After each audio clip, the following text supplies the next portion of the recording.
Hey everyone, so in this video I'm going to show you how to do cross contour of a banana. So what you want to do is start by using your lines to kind of go around the form. And so what I mean by that is what you want to be thinking about is that the form is obviously three-dimensional and you're going to be using lines almost as if to wrap around the form. And if you're ever unsure like which way the line should go, what I recommend is just like lightly trying things in pencil, and sometimes it can be a little bit of trial and error.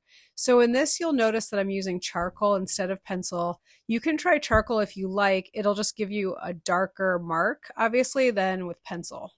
Now, in this part of the banana, you'll notice that the lines are kind of breaking at that line. And the reason for that is that they're on different planes. So if you want to think about it also in terms of different planes, the banana, on that one piece, it kind of like splits. And so one plane is going to be, in one way with different lines. And then the other section will have, other lines to show that they're separate planes. So hopefully that makes sense.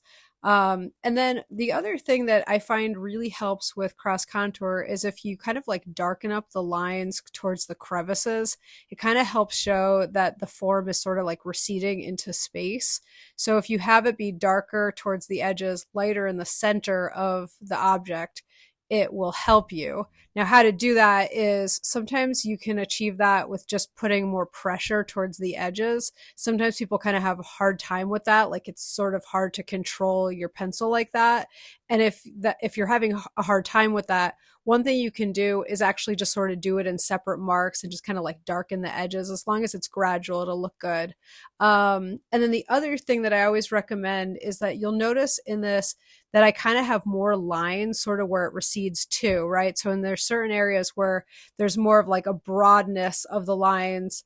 And then there's other sections where there's sort of like more lines, and that kind of also will help make it look more 3D. So the whole idea of this whole technique is it kind of like helps prepare you for cross hatching, right? So it's kind of like a bridge between just a simple line drawing and cross hatching. So if you're interested in learning more about cross hatching, I will link in the description and the pinned comment to some cross hatching videos for you to take a look at. And if you're interested in more on cross contour, I have a number of different videos on the site, on my channel on that topic of cross contour. So I love cross contour because it really helps get students to start thinking about three-dimensionality of the object and to sort of get away from the flat way of drawing that might be the way that you used to be drawing, right? So, it's a really good technique in that way. So you can come around with the cross contour lines going in the opposite direction as well. You don't need to do that, but you might want to try that.